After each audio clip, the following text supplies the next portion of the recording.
¿Todo bien? Sí, sí, ahí está bien. ¿Y te sientas ahí? Sí, sí, yo me siento más al lado de él. ¿Cómo estamos en audio? Bien, Hoy no bien. trajiste ¿Qué? los controles. Uno. Bienvenidos sean No. todos a Hangar 507, su nueva puerta al fascinante mundo de la aviación. Bueno, antes que todo, pues, darle la bienvenida a mis invitados de lujo en el día de hoy. Crisito, ¿qué te parece para el día de hoy los invitados de lujo que tenemos? Ok, muy buenos días ante todos los compañeros y amigos que nos siguen en Hangar 507. Un fuerte abrazo y saludos. Bueno, Asael, ¿qué te puedo decir? El día de hoy tenemos un excelente invitado de honor, una persona que yo aprecio muchísimo y que le damos la cordial bienvenida a nuestro gran amigo, tío, papá, panameño y paitillero 100%, Eloy Cruz. Eso. ¿Cómo estás?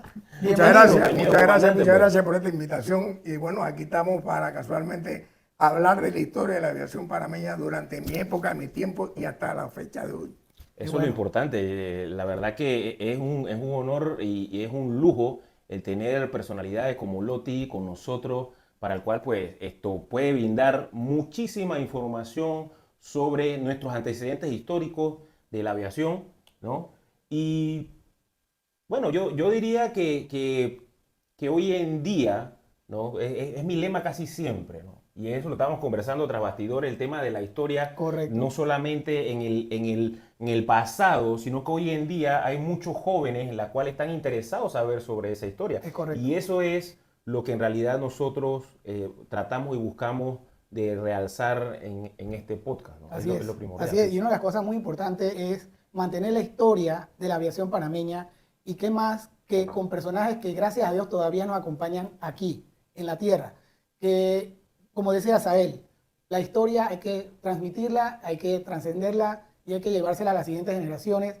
Y una de las cosas que yo le estaba explicando a Papalotti, porque yo lo estimo a él como Papalotti, es que por favor se siente en casa, nos transmita todo el conocimiento de, no solamente de aviación, ojo, paracaidismo, porque esto es parte de la aviación panameña. Correcto. Hay que tener presente que la aviación panameña no está solamente compuesta por, como siempre hemos mencionado en otros podcasts, Correcto. de ala fija, helicóptero, no señores, no solamente eso, sino paracaidismo, aeromodelismo, controladores aéreos, mecánicos, Auxiliares de auxiliares de vuelo, vuelo, personal en tierra, en personal en rampa. tierra, en rampa.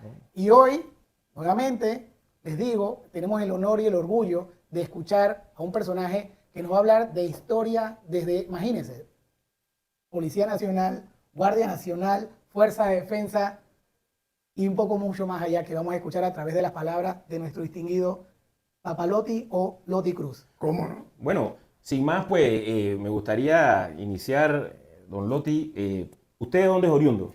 Oriundo aquí mismo de la ciudad de Panamá. Ah, sí. Sí, yo nací el 3 de abril de 1944, Oh, wow. en plena guerra, Segunda Guerra Guerra Mundial. Mundial. Wow, Así que interesante. todavía, aún siendo pequeño, en el lugar que yo nací, conservo ciertos recuerdos, no completos, pero pequeños. Por ejemplo, yo nací en un área cercano al mercado público, que era donde terminaba el tren. Y ese tren que hoy en día es San Felipe Neri, ahí La terminaba estación. la estación.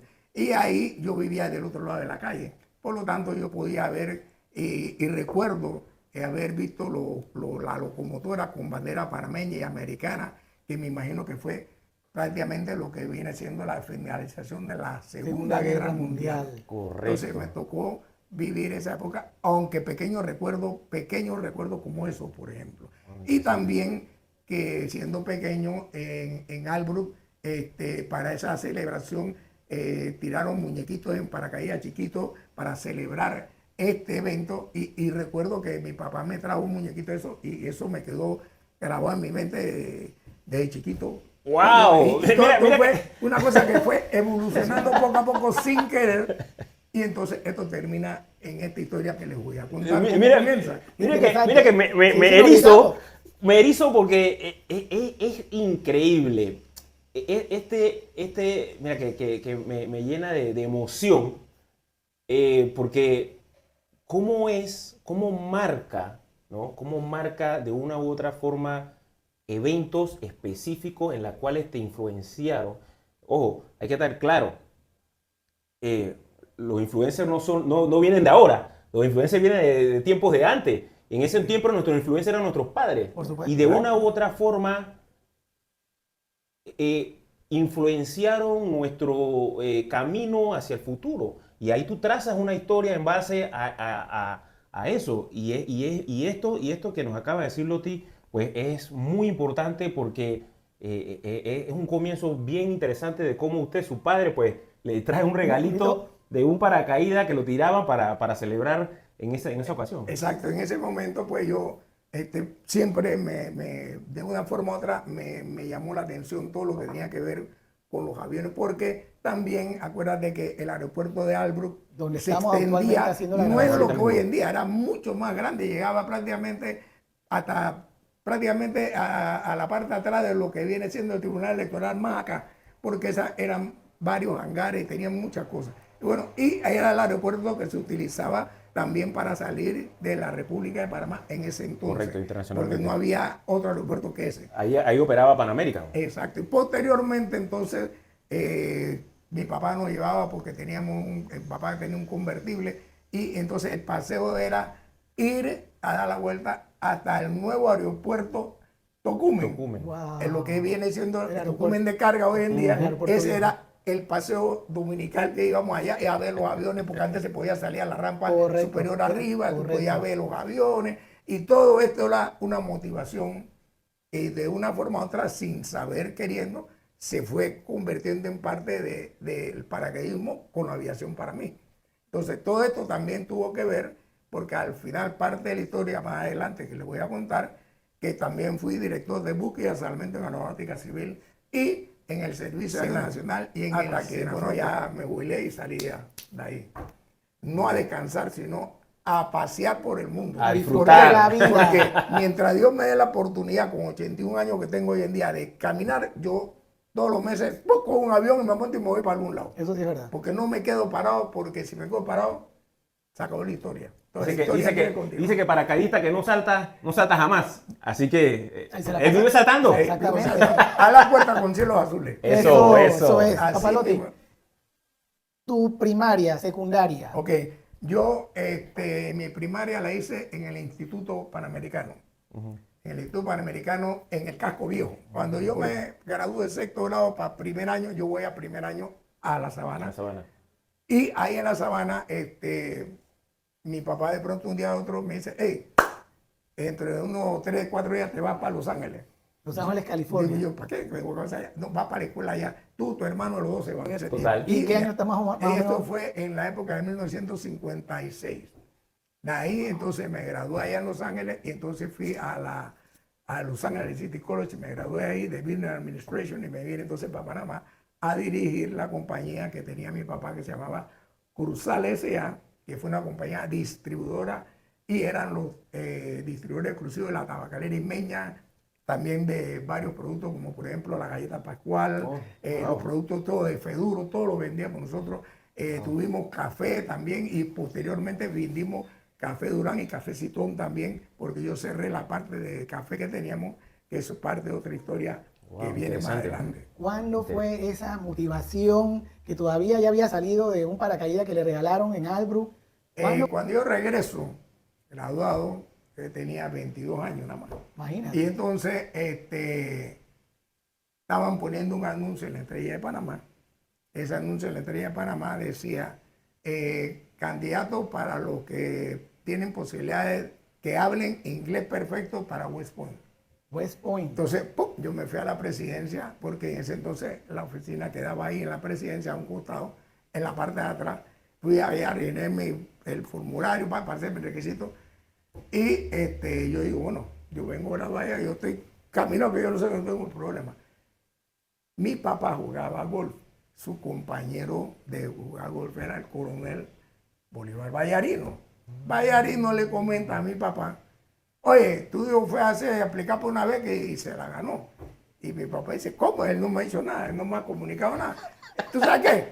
¿Eso se puede evitar? Dice, sí, yo digo que no, no. Bueno, dile que no, porque yo no quiero esa vaina. Él va a vino para acá para trabajar conmigo. Así que elimina. Wow. Y ahí queda esa parte de mi sueño truncado. Y entonces resulta que me comunica que, bueno, que sencillamente, no que no pasó, hubo una obsesión Una objeción de Una algo, objeción. y sin más respuesta, y bueno, se huyó todo. Bueno, de ahí, más adelante, yo me iba al cuartel de Panamá Viejo, porque dando la vuelta por Panamá una vez vi que en la parte de atrás tenía un pequeño campo de tiro.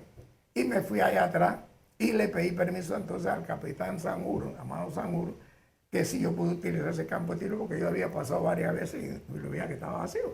Y me dice, ¿y para qué quieres eso? No, para venir a disparar, porque a mí me gusta el deporte de disparo.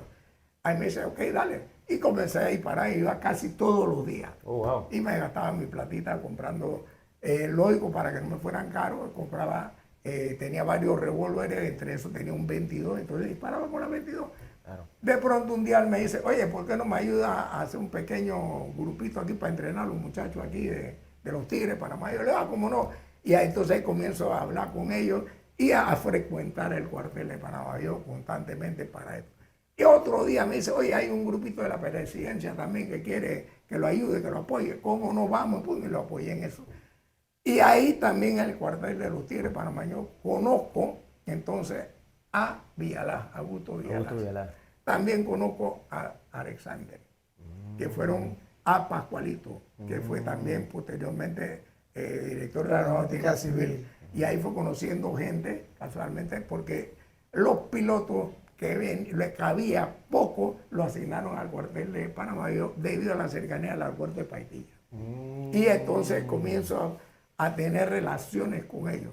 Hasta que, por cierto, incidentes del pasado que no es bueno recordar para no entrar en política, me llaman y me dicen, oye, tiene que venir aquí al cuartel, y fue un 11 de octubre Del 68. Y digo, bueno, ¿pero qué está pasando?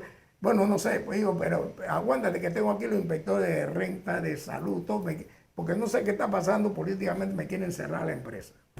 Y de pronto me dice, ven, cierra y ven. Bueno, y me voy. Cuando me presenta allá estaba Gustavo Pérez, padre, que era gerente del Banco de Colombia. Y había otro abogado, Sierra, que estaba ahí también, y luego que están uniformados. Y yo, ¿qué está pasando? Y me dice, no es que estamos dando un golpe, tú te sumas o te restas. Y digo, ¿golpe de qué? Nunca. Y ahí posteriormente esto se fue desarrollando hasta que la mitad con Amado Sanjur fue creciendo, pero antes de eso, tengo que admitir que hubo una etapa donde conocí al capitán Pedro Ayala. El capitán Pedro Ayala tiene varias anécdotas muy interesantes relacionadas con la aviación. Una es con el papá de Crisito. El papá de Crisito, él me dice, mira, tengo un conocido que está en Paitilla y necesita apoyo y tenemos que ayudarlo porque está interesado en la aviación, pero no tiene recursos, no tiene nada. Y me dice, coño, ¿qué podemos hacer por él? Le digo, bueno, déjame ver qué es lo que eres, voy y lo conozco. Y cuando conozco a Cris padre, resulta que me cayó bien, digo, un muchacho trabajador, porque no tenía otra cosa más, echado para adelante trabajador. Y yo le digo, está bien, déjame, hablo con mi esposa que trabaja en el IFARU, y le digo, tenemos que conseguir un préstamo, una beca, lo que tú quieras, pues tenemos que ayudarlo. Y ella me dice, ok, dame acá, tráeme los papeles. Llego todo, me dice, oye, pero él es extranjero. Digo, es que yo no sé qué va a hacer, pero tú tienes que ayudármelo porque el hombre está necesitado y necesitamos apoyarlo. Además me lo está pidiendo Pedro Ayala, que es el amigo. Y el hombre es trabajador. Me dice, ay Dios mío, bueno, a ver, yo no sé qué hizo mi esposa, pero le aprobaron un préstamo a Crisper y Crisper se fue a estudiar aviación. Wow. Por medio de Pedro Ayala que me lo presentó. Wow, y así él regresa siendo instructor y todo lo demás. Y desarrolla su carrera en la aviación. Mire que es tan interesante que usted, cuando habla de una manera muy fluida y trae en retrospectiva otras historias en las cuales están aunadas a su historia, de una u otra forma, la aviación ha sido un método de unir, ¿no? De unir lazos de amistad con todos sin menospreciar si tú eres menos, si tienes más. No, la idea es como usted lo decía, tenemos que ayudar al muchacho, le decía a su esposa, ¿no?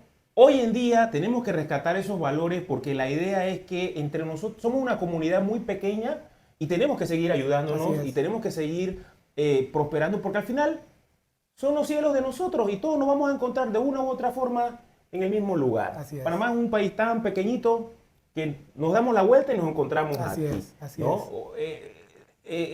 Loti me contaba, dice, tú no te acuerdas de mí, tu papá te trajo una vez a hablar hace muchos años, a hablar, a ver si tú estabas seguro que tú querías estudiar esto, y yo te asesoré, y yo eché para atrás el cassette, yo dije, hey, en serio, me acuerdo que mi viejo me llevó de él a hablar. Entonces, es verdad que de una u otra forma, ¿no? Tenemos que seguir esa continuidad de poder ayudarnos entre nosotros y poder ir estrechando esos lazos. O sea, no es una cosa de ahora. Mire, en los años en los cuales él está contando su anécdota y el cual había una secuela de personajes, ¿no? Como Coronel Pedro Ayala, ¿no? Capitán Cris Persó, el mismo Loti Cruz. O sea, y no era una cosa de que celo profesional, no. Era una cosa de que hey, vamos a ayudarte. Vamos a ayudar. A la final es la única forma que pueda crecer la aviación. Así es. Es que la aviación nacional en Panamá, a diferencia con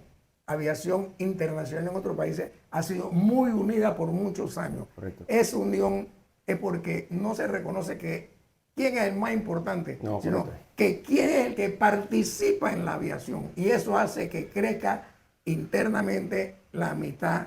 ¿Por qué? Porque el que es piloto mira con buena uso de amistad a que es mecánico. El que es mecánico mira con buena amistad al que es el controlador allá arriba. Correcto. Y así se va uniendo toda esta telaraña de amistad que tiene muchos lazos, porque uno no sabe exactamente. Ejemplos que le voy a dar. A través del paracaidismo, nosotros pagamos varios aviones en Panamá. Por ejemplo, en Aviones de Panamá, que en ese entonces fue donde conocí a papá de Crisito, ahí a Toti Río y a Eduardo Carrizo le pagamos un par de aviones. ¿Por qué? Porque nosotros con el aporte que hacíamos en un sábado y un domingo eran prácticamente 1.200, 1.500 dólares que le dábamos y eso pagaba la letra de un avión. Wow. Y así se fueron haciendo. Hasta que, bueno, hubo ciertas cosas, de pronto hubo compañías como Aviones de Panamá que dijo, espérate, yo te voy a hacer una mejor oferta. Entonces, me llevaron para Aviones de Panamá y yo entonces dejé de alquilarle a Toti Río y a Suárez las avionetas en las cueritas que tenían ellos, porque era una cena 180, entonces nos fuimos a una 172 en Aviones de Panamá. Y ahí comenzamos allá con ese señor que ustedes lo conocen todos. Claro, Porque, y entonces ahí hicimos, y terminamos después más adelante saltando de los Twin Otter y de todo lo demás que hubo aquí. No hubo avión que uno hubiese en Paitilla que los paracaidistas no hubieran saltado. Y participábamos de todos los días del piloto que se hacía en ese entonces en el viejo Paitilla, saltando. En el nuevo empezamos también, pues no sé por qué llegó, no sé si fue una administración que comenzó a suspender ciertas cosas que yo considero que hay que retomar para que haya vida en la aviación. Correcto. Porque la aviación lo componen muchas cosas. Hasta ponerse el que pinta la calle y examina las luces toda la noche en la pista es importante. Totalmente. ¿Por qué? Porque si no, ese avión se sale de la pista de carreteo y se jode. Así es. Los bomberos son importantes. Importantísimo. Importantísimo. Tienes tu día. O sea, todo es un componente que se une a lo que es aviación. Entonces, por eso es importante mantener esto vivo. Así es. Así es.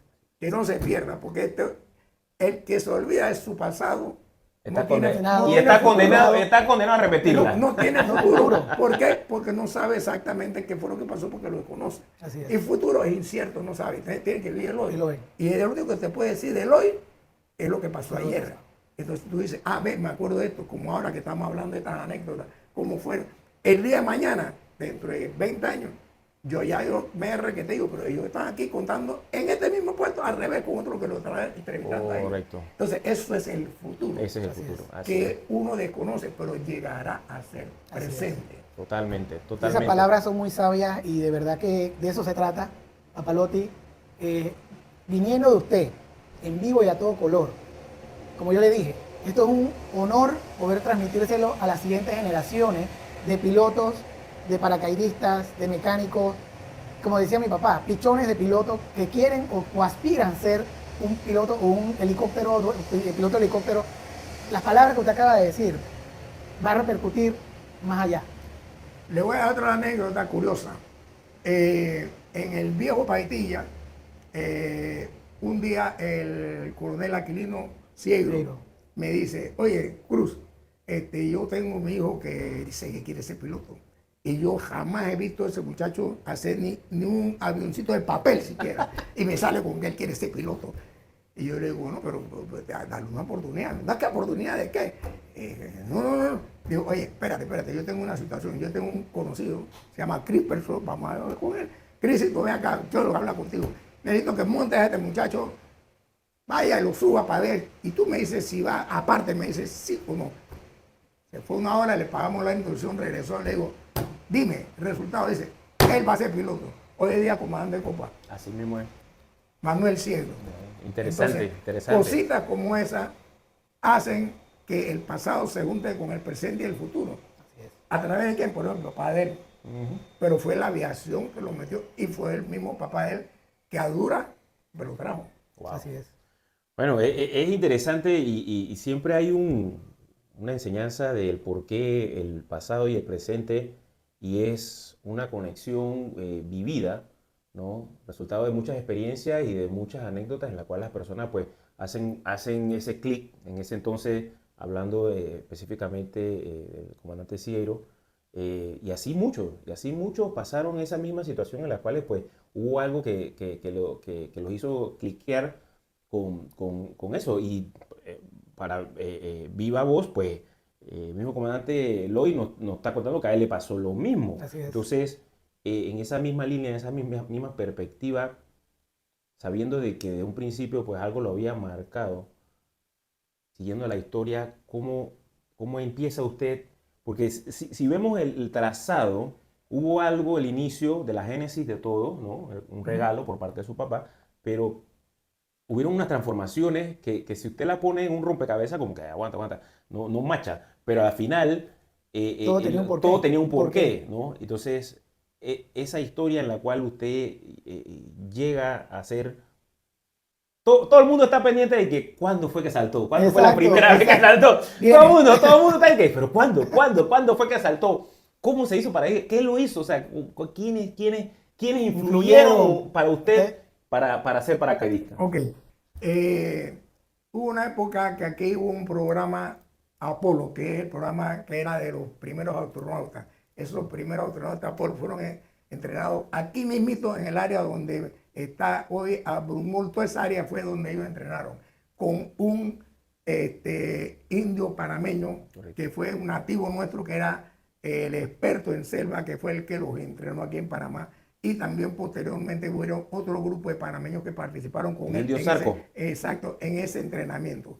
Y a través de eso, ellos pusieron en el periódico, en el 67, pusieron un anuncio pequeño llamando a la posibilidad de hacer una aventura de entrenamiento para la posibilidad de ayudar a rescatar los astronautas, porque se rumoraba que una de las trazas orbitales donde estos señores podían pasar y caer podría ser el Atlántico Pacífico panameño en nuestra cercanía. Claro. Pero como las relaciones, pues, había pasado el año 64, 9 de enero, todo lo que pasó, no querían alterar mucho. Y fue una noticia pequeña para los interesados.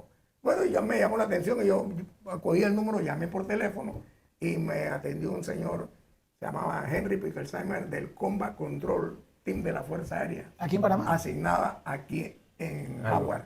Entonces me dice, mira, el programa se trata de esto, que los astronautas van a hacer varios giros alrededor del mundo. Una de las trazas puede ser esto, porque todavía no tenemos todas las vueltas orbitales completas diseñadas, pero hay posibilidad que esta sea y tenemos que entrenar y preparar. Y queremos que varios panameños jóvenes llenos de aventura puedan participar en esta aventura. Y así poder que el programa Apolo tenga gente panameña en este sentido. Y ya el grupo panameño está porque fueron los instructores de expertos en selva. Entonces yo, bueno, como no, yo me fui a la reunión y cuando yo fui a la reunión me presenté y a los 15 minutos después llegó un señor que se llama Jorge Brown y de ahí no vino más nadie. Bueno, yo viendo que no venía más nadie, dice, bueno, ustedes son lo que son. Y entonces me dice, bueno, los cursos son paracaidismo, alpinismo, experto en selva, necesitamos que tenga primeros auxilios, todo lo más completo. Digo yo, bueno, vamos pues entonces, el primer curso fue paracaidismo. Entonces yo va y salto con ellos en calzada larga. Ok. Un avión pequeño, no recuerdo el tipo de avión. Era el piloto y solamente 2 pasajeros iban maestro. El maestro de salto y yo, más nadie. Ok. Porque era pequeño. Posteriormente, después se cambió a una 180. Y ahí hicimos el primer salto en ese año, 67 finales del año. El otro señor hizo también su salto, Jorge Brown. Y no sé, aparentemente, no sé si le gustó o no, pero él se montó después en su carro, se fue más, nunca lo vimos. Así que el único que quedó terminando haciendo todos los cursos fui yo. Wow. En el interín de esos cursos, yo comencé a aprender a doblar los paracaídas, a doblar la reserva, porque estos señores tenían que ser dobladores y empacadores de su propio equipo y todo. Entonces fui aprendiendo y resulta que me comunica y me encuentro con un amigo personal, Pedro Ayala, que era capitán. Y él me dice, oye, ¿estás saltando? Yo también quiero aprender a saltar, que no se caiga. Y digo, bueno, como no, con mucho gusto. Prepárate un grupito, pues. Entonces, él me trae, que ahí está la foto que te di. Ajá. En esa foto Por ustedes ahí verán vamos que a mostrar está. la foto. Esa foto que van a ver más adelante tiene personajes que rehusaron ser parte de la historia de Panamá. Correcto. Especialmente en la Guardia Nacional y posteriormente en la Fuerza de Defensa. Claro. Digo Guardia Nacional porque fueron los primeros paracaidistas que tuvo la Guardia Nacional. Ahí estaba en esa foto el teniente Pérez, Correcto. el teniente Serna, el teniente Wong, el teniente Correa, el teniente Noriega y el capitán Pedro Ayala y el capitán Molinar, que era otro que estaba hincado ahí en esa foto en el pie. Wow. Y ahí comenzamos a saltar, que fueron los primeros paracaidistas. El segundo salto que se hace posteriormente, saltamos en Calzalaria. El primero lo hicimos en Tocumen, a lo loco, ahí mismo. Sí. El segundo fue en allá en Cimarrón. En ese entonces se apareció entonces el general Torrijos ese día por ahí. Y resulta que el capitán Molinar cuando aterriza se quiebra la pierna. Oh. Entonces el hombre dice, oye, ¿cómo fue la vaina el salto? Que me enteré. Oye, se quebró uno. Ven acá, Crucito, esa escuela bruja que tiene aquí tiene que acabarse. Esa escuela no puede estar dañándome el personal. Hay que hacerle algo bien. Antes de que te vaya a hablar con Amado Zamur, que lo voy a llamar, hablo con él y formalicen una vaina bien hecha. Bueno, yo me voy a hablar con Amado Zamur y entonces digo, mire, yo tengo conocimiento de que hay cursos en varios otros lugares que le han ofrecido a la guardia. Y él me dice, ¿cuáles? Digo, bueno, ahí tenemos cursos, por ejemplo, en Guatemala, tenemos cursos en Perú, en Brasil, que son los más expertos, en Argentina, que son súper expertos también. Y él me dice, sí, espérate, déjame hacer los contactos. Y mandan un primer grupo a Perú y otro segundo grupo a Brasil. Entonces, de esos 2 grupos, cuando regresan, entonces formalizan el centro, en el Centro de Instrucción Militar, lo mandan para que ellos pongan la escuela de paracaidismo allá. Y nace entonces la escuela de paracaidismo allá. Allá en Cimarrón. En Cimarrón. A través de mi persona, por los contactos que tenía con el grupo de Combat Control Team de la Fuerza Aérea, empiezo yo a solicitarle a ellos, hey, ¿cómo podemos hacer para conseguir los equipos? Porque ellos fueron al curso y regresaron sin nada. equipo. Claro, no tenían nada. Les prestaron el equipo. Ellos le dieron fue el entrenamiento en su lugar, el equipo en su lugar, pero cuando regresaron con la mano vacía. O sea, Papalotti, para entender, en Panamá no existía entonces ni la escuela de paracaidismo, pero tampoco teníamos equipo de paracaidismo. Tampoco.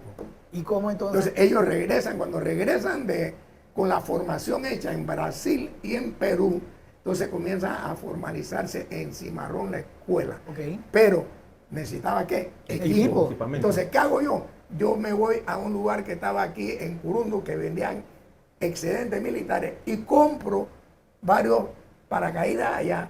Y el tipo me dice, te recomiendo esto, y me lo sacó y me dice, llévate estos aquí. Entonces, y yo cojo eso, los compro en $1 cada uno, me lo llevo allá. Eran puros surplus. Exacto, ese surplus que lleva allá. Entonces comenzamos a comprar las máquinas de coser y lo modificamos de paracaídas T-10, que era paracaídas que no era dirigible, a una conversión que se le hizo en la parte de atrás que se llamaba 7TU, que entonces era manejable y tú podías ponerlo contra el viento para que aminorara el descenso de caída y no tener accidentes y evitar objetos. Wow. Entonces, ahí fueron los primeros. O sea, que modificaron el paracaídas. Exacto. Entonces, me regalan ellos las carruchas para la torre, que se comenzó a construir una torre. Entonces, los planos para construir la torre, la carrucha, las mesas para poder empacar los paracaídas. Todo eso me lo regalaron, me lo llevé para Cimarrón.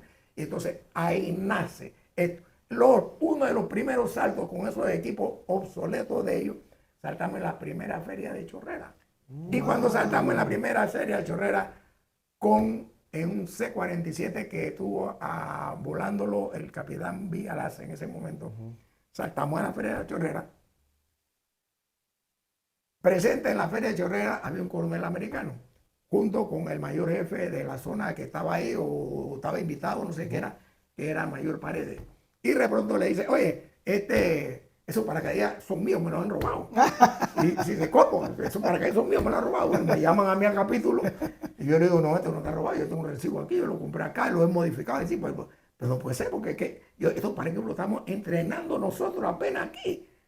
Y bueno, nosotros tenemos rato de estar saltando esto. Me dice, no puede ser. Y entonces van y verifican que ellos tienen sus 40 paracaídas allá. Y yo, sí, esto, mira, esto no es solo. Me dice, carajo, están adelantados. Y así entonces nace la escuela. Wow. Y ya se comienzan ellos a prestar interés. Coño, los tipos están más adelantados saltando esto paracaídas maniobrables que nosotros mismos. Fue a raíz de eso. Wow. O sea, y esos fueron reparados por los mismos muchachos que vinieron de Perú y de Brasil.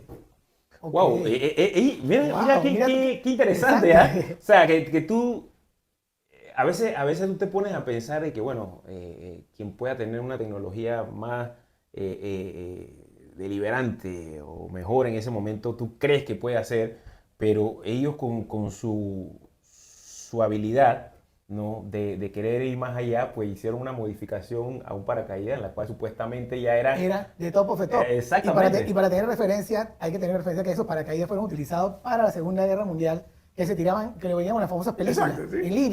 En línea y se tiraban y los modificaron. Y los modificaron. O sea que hay que aplaudirlos a ustedes porque tuvieron entonces, como tú dices, la genialidad, el atrevimiento. Porque también fueron muy atrevidos en modificar algo que ya tenía una patente en Estados Unidos de que estaba proof. Ellos se fueron así. O sea que, de verdad que qué orgullo. Y no solo eso, sino que otra anécdota con relación a lo que son modificaciones de paracaídas. Nosotros fuimos a saltar a los Emiratos Árabes. Saltamos en Perú, saltamos en Argentina. ¿Y qué pasa? Que los equipos ya eran mucho más modernos. Estamos hablando que ya íbamos adelantando 10, 15 años dentro de la era de la rama del paracaidismo. Pero los paracaídas se cerraban las tapas traseras de los sectores de la parte trasera con velcro. Y que resulta que de pronto si él metía el paracaídas mal o lo empacaba mal, el velcro permanecía cerrado, el paracaídas no se abría. Wow. Entonces hubo varias emergencias por ese tipo.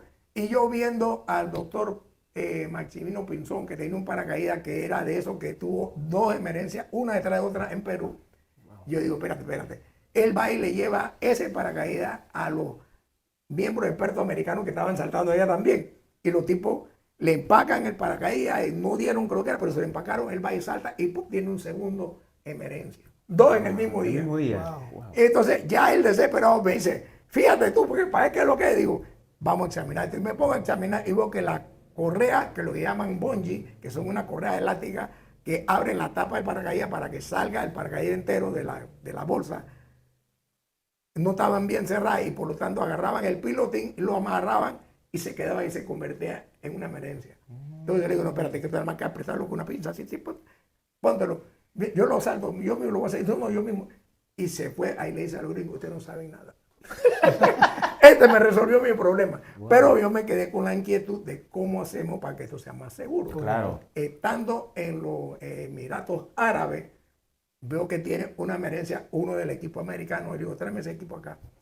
Y yo lo veo y yo le digo, espérate que yo voy a modificar este paracaídas. Entonces, agarré el paracaídas mío que yo tenía. Había un señor que estaba presente en esa competencia que tiene una fábrica de paracaídas en Orlando, Florida, que se llama Ted Strong. Y le digo, oye, yo quiero que tú me modifiques esta tapa en esta forma así, que este velcro va así y esto me lo pones así. Me dice, ¿por qué? Yo, por esto y esto y esto. Y el primer paracaídas, bolsa completa, que él hace con esa modificación ya estaba construido, nada más que modificó la tapa trasera. Hoy en día lo tiene el teniente, mayor Jaime Benítez, porque yo posteriormente se lo vendí a él. Pero a raíz de eso, no hubo más emergencia de que se cerrara ese paracaídas. Wow, El interesante. señor de la fábrica, Tetron, me dice, ok, esta modificación es tuya, tú la vas a registrar como patente. Y digo yo, no, yo lo que sencillamente quería era estar seguro que no me fuera a pasar nada a mí Exacto. ni a mi gente que salga conmigo. Correcto. Y me dice, ok, vamos a hacer algo. Yo te compro la idea, ¿qué quieres? Entonces yo le digo, bueno, dame 7 equipos completos, con abridor automático y todo. Entonces, eso me lo dieron a mí y yo lo utilicé entonces para seguir saltando acá y todo lo demás. No acepté porque yo pensé y pienso, inclusive hoy en día, que hay que ayudar a contribuir, no restarle Claro. por plata y dinero que vamos a estar jugando con esta vaina. Entonces, por esa razón yo digo, no, yo no quiero plata, yo quiero sencillamente sentirme seguro Claro. y que los demás se sientan También seguros. seguro. Una de Y las eso cosas- ayudó que el paracaidismo. el paracaidismo a nivel mundial hubiera menos accidentes. Correcto.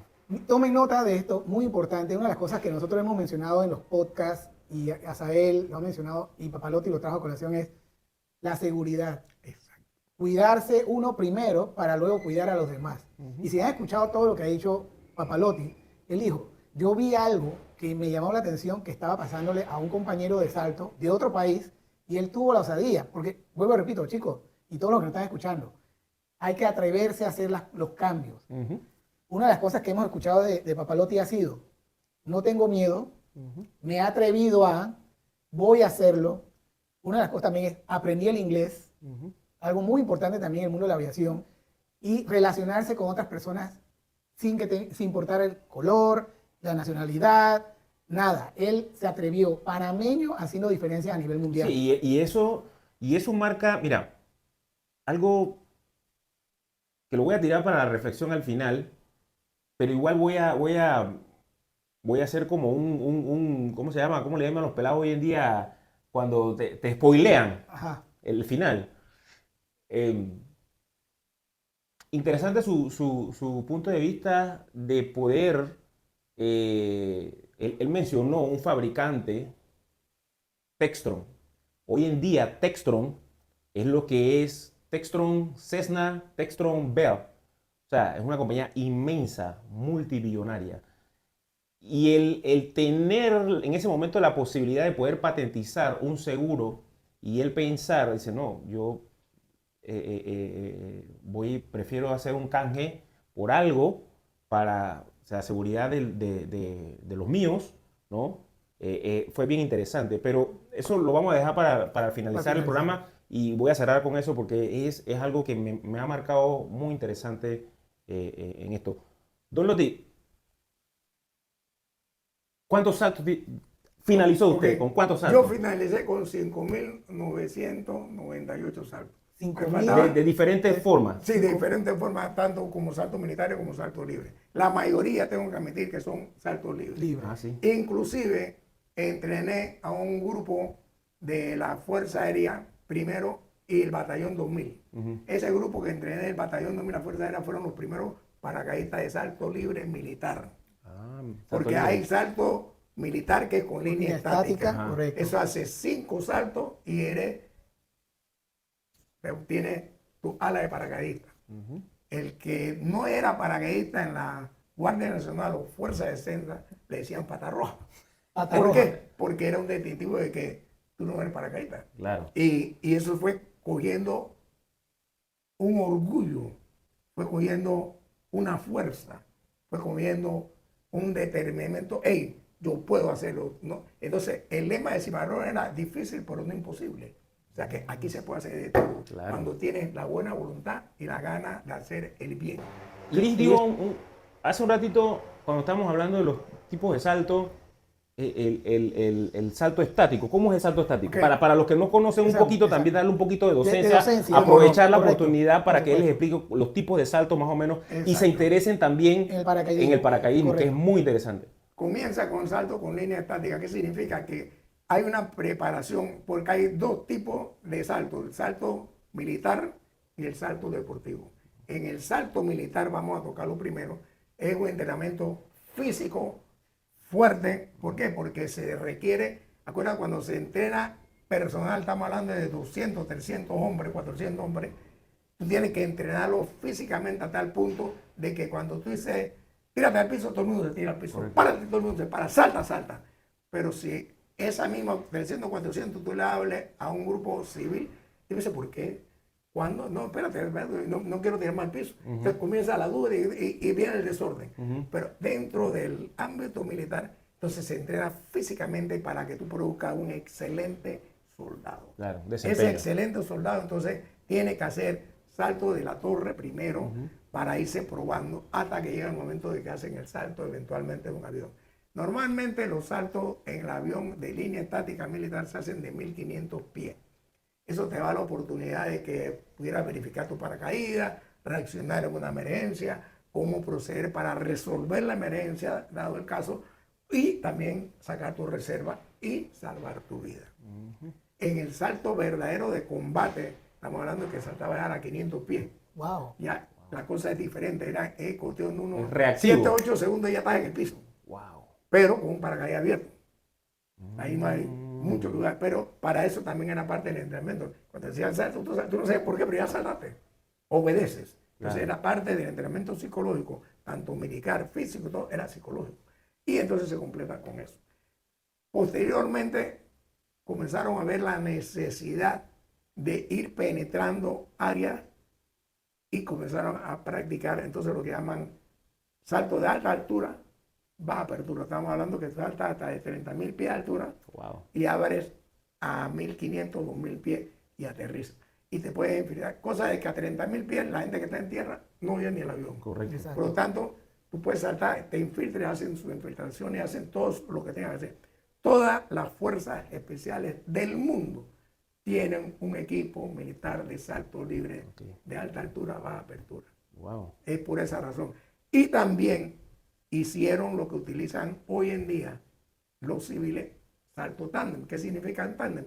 Que, por ejemplo, de pronto ellos tenían que ir a un área de combate donde el mayor o el coronel no eran paracaidistas. Entonces, ¿qué hicieron? Lo engancharon a otro paracaidista más grande, el paracaidista, el velamen en sí, más grande. Entonces, el paracaidista era el que dirigía todo, él iba de pasajero adelante. O sea, que era un avión, se convirtió en paracaidista y él iba de pasajero. Así Y entonces, surgió. así es el salto tándem, que hoy en día saltan todos los civiles contentos cuando quieren experimentar el primer salto, que eso es importante. Muy bueno. Todo vino con relación de uno con otro. Wow. Qué interesante, ¿eh? Gracias por esa información. No, sí. Y para información, puedes saltar desde helicóptero, aviones. De todo. Se ha saltado, yo por lo menos he saltado de 727, he saltado de, no te puedo decir 747 porque es muy grande y no tenemos esa plata para esto, pero todos los aviones que hubo en Paitilla, los Tincotos y todos, los Antonov que vinieron aquí, todos los aviocares que hubo en la fuerza, en los 235, el Nortano, todo se saltó de helicóptero, de todo saltamos.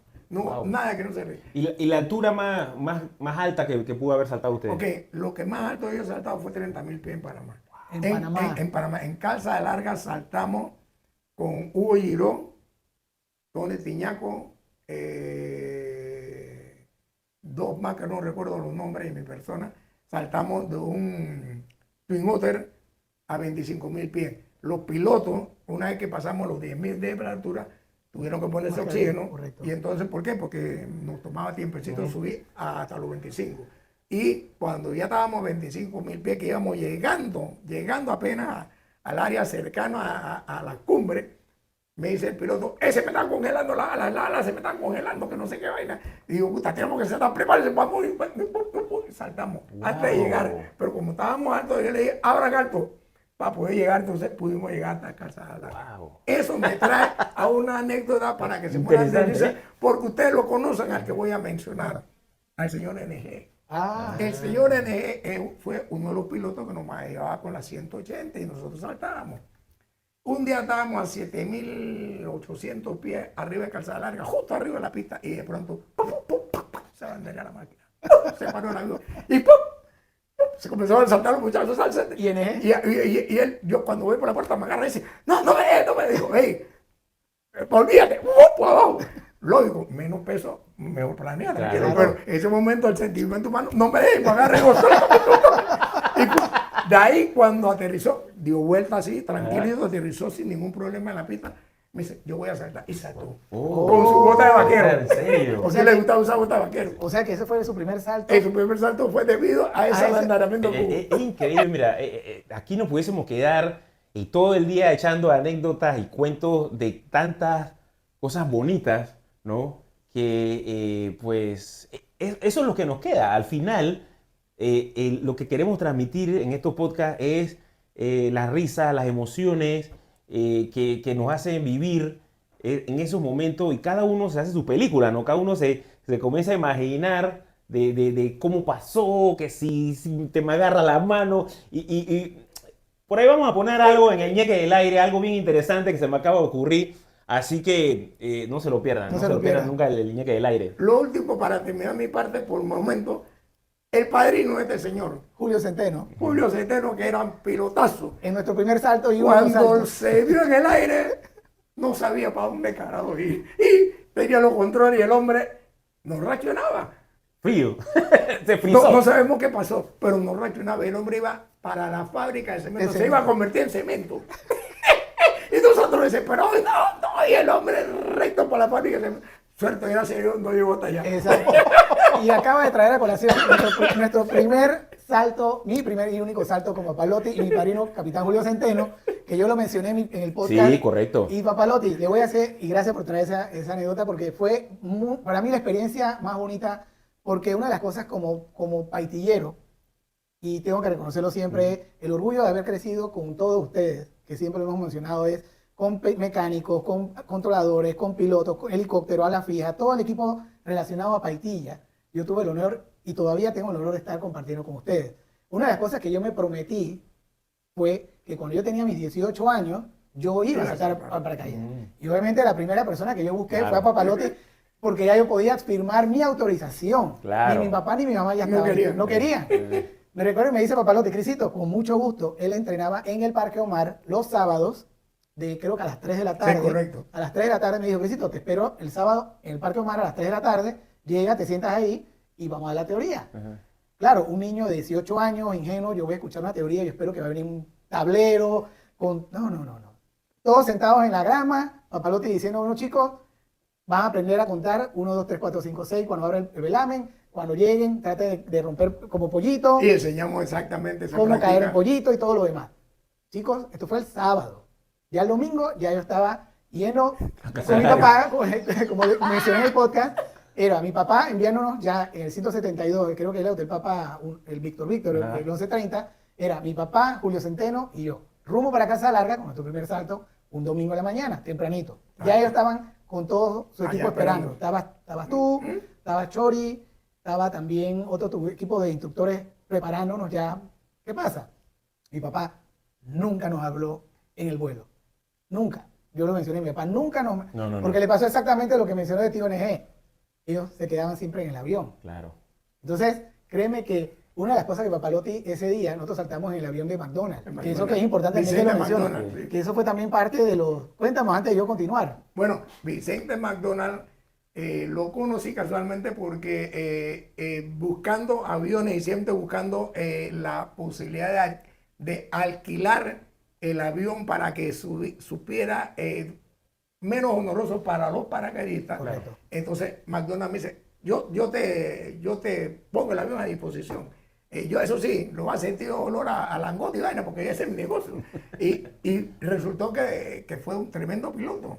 Es más, McDonald fue el piloto muy, muy bueno para nosotros. ¿Por qué? Porque entendía, su hija también saltó Dani. Y después se convirtió en capitana de aviación. Correcto, Claro. Dani. Entonces, ella también salió, el esposo, Oso. Kelo. Kelo.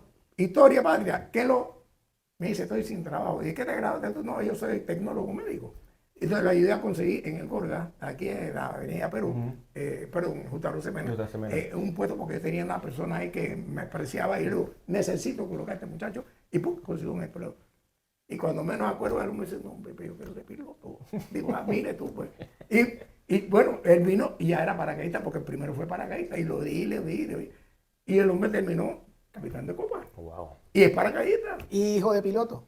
Y además, tengo personas como, por ejemplo, que han sido Contralor de la República de Panamá, que han sido paracaidistas.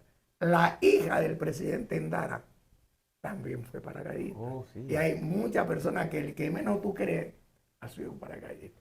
Ahora, Interesante. muchos van por hacer un salto para probarse algo, otros van y hacen un 2, 3 más 5, otros continúan y les gusta. La gran mayoría van a probarse algo. Correcto. Y es normal, porque como yo le explico al estudiante, es bueno tener miedo. Correcto. Lo que tú no tienes derecho a entrar en pánico. Eso Así sí, es. no. Interesante. No tienes derecho.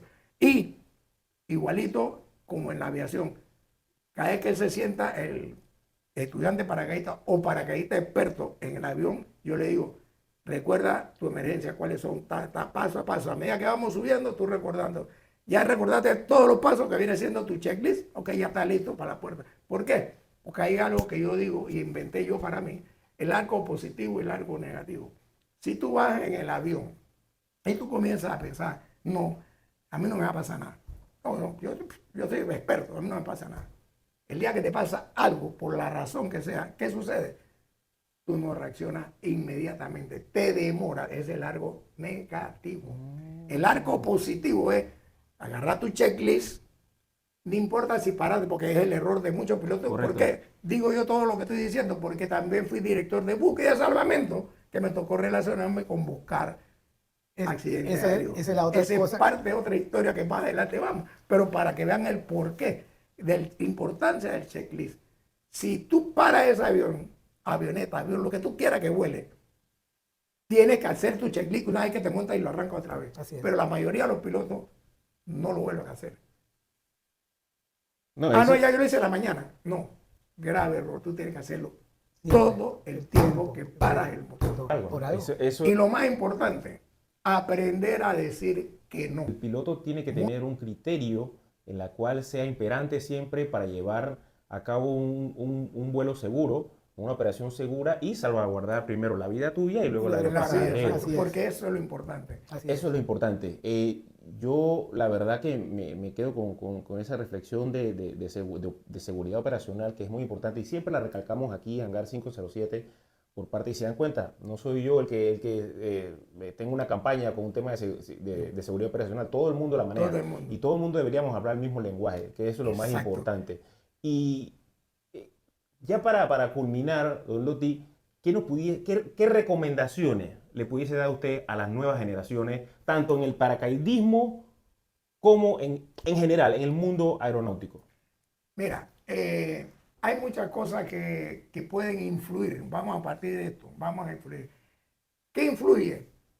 Aunque parezca viejo, que se hacía anteriormente, aquí en el aeropuerto viejo de Paití antes, se pagaba una cuota de $5 y tú veías, cuando hacías eso los domingos, se llenaba de público y te montaban cuando tú tenías 10, 12, 15 años, 7 años, 10 años, en un avión, tu papá iba contigo, tu mamá, y pagaba $5 cada uno, te daban una vueltecita. Pero eso influía ¿a qué? A que tú miraras a la aviación, que miraras al futuro. Correcto. ¿Por qué? Porque no solamente es el piloto que es la aviación, el piloto es el conjunto de todo lo que hace que ese piloto pueda sentarse y llegar a un destino salvo. Entonces, ese conjunto todo es aviación. Entonces, visualmente, sentándote en ese avión, comienza a apreciar esta situación y comienza a encarrilarte. Y de pronto dice, me gustaría ser controlador aéreo. Así es. Correcto. Ejemplo, me gustaría ser mecánico. Así es. Es más, yo le puedo hablar de anécdotas de qué sucedió, de que una llamada telefónica, y me voy a obviar los nombres, una llamada telefónica hizo que se cayera un helicóptero aquí en Panamá. ¿Por qué? Porque él estaba apretando con la llave la válvula que lleva al oxígeno al motor. ¿Y qué resultó? Que recibió una llamada y se fue a así, y comenzó a pelear con la mujer. Cuando regresó, se lo olvidó apretarla. Y el helicóptero se hace un vuelo de prueba. Él iba también ahí. Esa parte de la risa. Iba ahí. Y yo vengo así por mi carro para la Santa Elena y yo, vamos así, ese helicóptero viene muy bajo. Ese helicóptero viene muy bajo. Chucha madre, ese helicóptero se va a caer, se cayó. Ese fue el que aterrizó. No digo que Ya sabemos, ya sabemos. Ok. y rescaté fue una ganadería porque había cocodrilo, había esto, todos tenían nombre de animales, pero saqué los tres del helicóptero que se Wow, cayó por una simpleza. Sí, y la verdad que yo me quedo con esa reflexión del poder ver cómo Loti nos ilustra a nosotros de una manera muy simple y sencilla, pero muy directa, ¿no? Y ahí voy a cerrar yo, Crisito, para que tú cierres. De acuerdo. Voy a cerrar con lo que les había dicho anteriormente, que se los iba a spoilear. Y es importante de que todos tengamos valores. Los valores son lo importante en este aspecto, no solamente en el aspecto familiar, también en el aspecto aeronáutico. Si nosotros no tenemos valores y principios, ¿no? Que nos inculcaron, no lo vamos a poder desarrollar, no lo vamos a poder inculcar a los demás y a las próximas generaciones.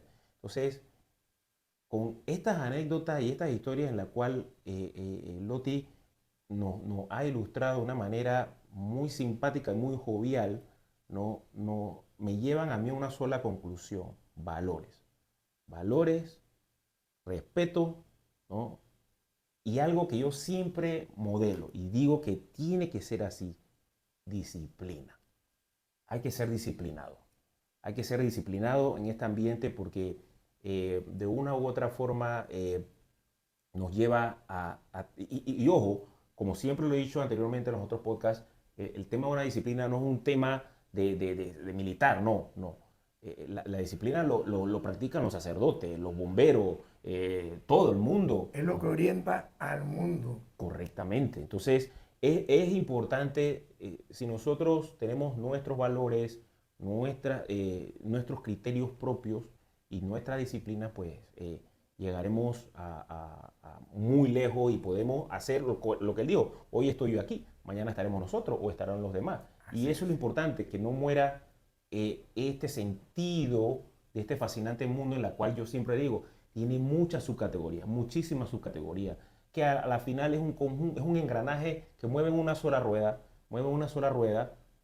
y en la cual pues somos una comunidad, somos una familia, como Chris siempre lo ha dicho, y tenemos que recapitular toda esa información, todo eso, para que sigamos siendo lo que siempre hemos querido ser y al final ser una gran familia aeronáutica. Chris. Una de las cosas que yo siempre voy a recalcar en el mundo de la aviación, donde somos una familia, es personas como Papalotti y todos los que nos han hecho ser orgullosamente paitilleros, porque venimos de Paitilla, es eso. Estar al lado de una persona que ha contribuido no solamente en la parte de la aviación, en el mundo del paracaidismo, mire, fundadores del paracaidismo nacional a través de la parte de la Fuerza de Defensa y la parte civil. No solamente eso, sino también un instructor aportando también al servicio de los demás. Primero vela por él, pero también vela por todos los demás. La seguridad de su equipo. Seguridad. Eso. La seguridad de su equipo. Y algo que me trae siempre a colación, las mismas palabras de mi papá. Cuídate tú y cuida a los demás. Exacto. Y tanto así, tengan presente algo. Papalotti con 5.000, ¿cuánto? 5.998 saltos. Vamos a redondearlo a 6.000, porque hay saltos que no se anotaron y hay que tomarlos en consideración, las prácticas y todo lo demás. Vamos a redondear a 6.000 saltos. 6.000 saltos que Papalotti aquí está entero. Gracias a Dios. Eso significa que hizo su checklist antes, durante y después. Siempre. Y lo sigue haciendo todavía. Entonces, para todo. El checklist aplica para la vida profesional, para la vida de una persona civil, para la vida de todo. De todo. Y no hablamos del tema de ser humano, esposo, papá, abuelo, ¿ok? Porque usted es ejemplo para todos. Inclusive en la vida religiosa. Inclusive en la vida religiosa. Entonces, esos valores que está mencionando Asael, sí, no solamente ser honesto, ser transparente, ayuda a tu prójimo, ayudemos nosotros. Una de las cosas que me dijo Papalotti es, Crisito, tienen que invitar a la nueva generación de pilotos que no nos conocen. No lo conocen. Entonces, eso es importante. ¿Por qué estamos haciendo esto? Primero, para dejar una historia grabada para el futuro, porque muchas veces ya, Dios, ojalá papá Dios te siga brindando muchos años más. Créeme que yo lo estoy pidiendo. Pero, ¿qué pasa ya en 20 años? Ese podcast va a estar en las nubes, ya los siguientes pilotos van a estar viendo esto y que, wow, Asael, ¿cómo era? ¿Cómo era? Mira cómo se dio. Así es. Entonces, ¿quién se va a sentar en nuestra silla y va a seguir entonces con la historia? Estamos hoy en el aeropuerto de Albrook, que estuvo cerrado cuando ya Papalotti te escucharon. Aquí se inició todo. Esto estuvo cerrado, luego se activó nuevamente, hoy día es el aeropuerto Marcos Ángel Aver, que estuvo también en Paitilla. O sea, mire todas las historias que hemos sacado a través de Papalotti. Entonces, ¿qué me llevo yo de esto? Es mantengamos siempre la humildad, mantengamos siempre esa sencillez, ayudemos a las personas que podemos ayudar sin ningún tipo de interés. Sí, el dinero ayuda para muchas cosas, pero no es lo esencial. Qué bonito escuchar las palabras de Papalotti diciendo, ¿quieres patentar eso, ese cambio que hiciste? No, yo quiero estar seguro que mi paracaídas se va a abrir bien y los de mi equipo también. Él nunca pensó en la parte económica. No, por eso te decía, el tema de los valores es algo primordial. Muchas veces pensamos en que tú dices, lo primero en el dinero y después lo demás. Hay que recordar que el dinero te da comodidad, pero no te da felicidad. Eso te lo puedo asegurar. En el mundo entero te da comodidad, pero no felicidad. Mira la cantidad de millonarios que hay y todos tienen problemas con los hijos, la familia, todos problemas. Y todo un pobretucho por ahí que vive tranquilo con sus mujeres y son felices, porque la felicidad no se compra. Correcto. Y bueno, yo me quedo con esa última palabra de Loti, la verdad, tremendo cierre para el día de hoy y la verdad que lo aplaudimos y le damos las gracias por participar en este Hangar 507. Suscríbete para ver otros podcasts y nos vemos en el próximo capítulo de Hangar 507. Recuerden, siempre cielos azules y la felicidad. Y el checklist siempre hacerlo. Así es. Saludos. Gracias. Hasta luego. Ey, no.